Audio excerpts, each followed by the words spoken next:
You're listening to the Monday Night Community Show with Daniel on BRFM. We're now joined live in the studio with Lynn and James, and we're going to be talking to Lynn first. Lynn, it's good to speak to you here at BRFM. Thank you very much for the invitation, Daniel. Now, I was wondering, perhaps you can tell us, when is the Olympic Flame coming to us here in Swale? Well, the Olympic Flame arrives in Faversham on Thursday the 19th of July, and it will actually arrive off the A2 coming into Love Lane at approximately 4:52, and will actually spend a considerable amount of time along that torch relay with its 10 torch bearers, and actually leave Faversham via the A251 at about 5:40. Again, approximations on time, allowing for overruns coming from other areas, and obviously maybe taking account of how long each torchbearer may take to actually transport their flame along that route. So what is your role in the Olympic Flame coming to Faversham in Swale? Well, the council has a contract with LOCOG, which is the organising committee for the Games, and my specific role is to ensure the safe passage of the torch and those 10 torchbearers as they make their way through Faversham. And obviously part of my role too is ensuring that every business in the area knows, and they have every opportunity to promote themselves, and obviously to make sure that residents are also aware that the torch is passing through the area, and trying to get as many people involved in the torch relay as possible as community volunteers. And of course, visitors are more than welcome to come to Faversham on the day. Lynn, what can visitors and Swale residents expect to see? Well, Faversham at its very best, and communities coming together to celebrate and share this once-in-a-lifetime experience. And I think it's also about ensuring that our communities and our visitors alike have a memorable day in a safe and a welcoming environment, perhaps experiencing things that they've never experienced before, like the sport, physical activity taster day, but also something more connected to the Olympics, like seeing the torchbearers who've all been individually nominated for recognition of something that they've perhaps undertaken in their own personal lives, and it's their moment to shine. So they become community champions for the day, and everybody can join in and sort of share and celebrate the experience of the flame passing through Faversham. So is it too late to get involved? Definitely not. You've heard me use the phrase moment to shine already, and it's a plea really to our communities to come out to celebrate, but also perhaps if you've got a special skill and you think that you would like to act as a volunteer marshal, we're still looking for up to 50 torch relay marshals, and those marshals will effectively line the route and be part of Faversham's big day. There is a requirement to attend one of the number of briefing sessions to actually play the part of a volunteer marshal, and then there will be a fast check-in on the day before people are posted to their place along the route. We're continuing to talk to Lynn at the moment. Now, I understand that you saw the torch relay in Stafford. Yes, a number of us went to Stafford very recently. The reason we chose Stafford was not dissimilar in size to Faversham, and it was an early evening event, exactly as Faversham will be. And we wanted to understand some of the challenges of actually hosting the torch relay. So it gave us an opportunity in the early afternoon to meet with stewards and marshals and to talk to them about their experiences of having had the training, and then what it was like to be part of this very large team delivering such a high-profile event.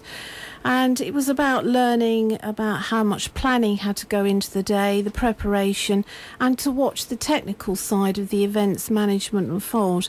And obviously it was great to be amongst the community and to share that experience of actually seeing the torch convoy move through Stafford, and to see the individual torch bearers carry the flame with obvious pride through the town. We're now going to be talking to James. James, welcome along. Thank you very much for joining us. So will there be any sort of activities in Faversham on the day, James? Yeah, there certainly will. Most of the activities are going to be focused in on Faversham Recreation Grounds, which is literally right on the route itself. As my colleague Lynn said earlier, the torch enters Faversham at about 5 to 10 to 5 on the day, but during the day from 10 in the morning through to 4 in the afternoon, we're going to have a whole range of different activities going on at the recreation grounds. We've got an art section where we've got Nicole Mollett, who used to be a local artist here on the island, doing her Kent Cultural Baton and Room, which I'm sure some people have seen around the island previously. We've got Sue Pito coming along to do some of her Litter Angels bunting, and we've also got some other artists coming along doing a whole variety of different art activities. In addition to that, we've got a whole range of sports and physical activities. We've got a 4-foot high rock climbing wall which people can have a go on. We've got the ECB Cricket Roadshow coming along. We've got Charlton Athletic coming along with their inflatable football pitch. We've got a range of local clubs, hockey clubs and rugby clubs, delivering activities which are all completely free of charge. And in addition to that, we've also got some kite flying activities where children come along to make some kites and fly them, and they'll also see some of the sort of most spectacular kites that the Kent Kite Flying Club have got. We've got the community chef coming along to show people how they can make some sort of healthy salads and other food. And we've got the Army Cadets coming along as well, and they'll be doing a sort of living off the field day and doing some sort of practice drills and that. So there's a whole range of activities going on there. So how can schools get involved on the day, James? Right. We've sent a letter around to all the schools saying that two ways they can get involved, really. One is to come along to the activity day itself, which runs throughout the day from 10 o'clock in the morning. It's a huge field, so we can accommodate, literally thousands of people. So if any of the schools are interested, I'd encourage them to get in contact with me. And then also, as the torch arrives, we've got some areas at the bottom of the recreation ground that are sort of specially set aside for school groups. And if they contact my colleague Lynn or Martin Goodhue, they'll be able to book a space for when the torch comes through for that sort of 20 minutes, 25 minutes as it goes past the recreation ground. Lynn, before you go, I was just wondering if you could go over, of course, when it is, and also some useful contact details where listeners can perhaps find out more.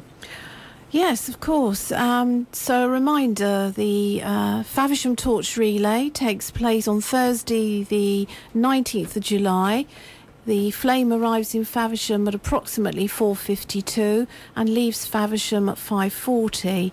And we want to say this is your opportunity to get involved, whether you have business interests, whether you're a local resident of Swale, or whether you're actually part of a school here in Swale. Be part of this once-in-a-lifetime opportunity and step up and take our challenge to you. Two opportunities to get involved. You've heard James this evening talking about the Sports, Physical Activity, Cultural Taster Day, and all free of charge, and your opportunity to actually try some new activity that you perhaps have never experienced before.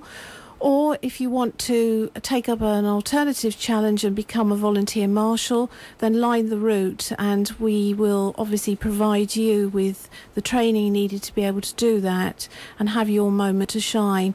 I think really if I could just leave you with the thought that we have an opportunity to have potentially up to 20,000 additional visitors in Faversham, in Swale on that day. The activities as they move through Faversham are being live streamed, and we are only going to get this opportunity to showcase the town, our borough, to a global audience. So we really are hoping that you will step up and support this and be part of history. For those of you who want to get involved, all the details are on the council's webpage, www.swale.gov./London 2012, and remember that there will be up to 2,000 additional free car parking spaces provided for both volunteer marshals, helpers and visitors to the area at the Abbey School from 8 in the morning to 8 in the evening. And as I say, links can be provided to our webpage, and we're happy to take calls from you following the interviews this week. Thank you. Lynn and James, I would like to thank you very much for coming along, and of course telling our listeners all about the Olympic torch coming to us here in Swale. Thank you.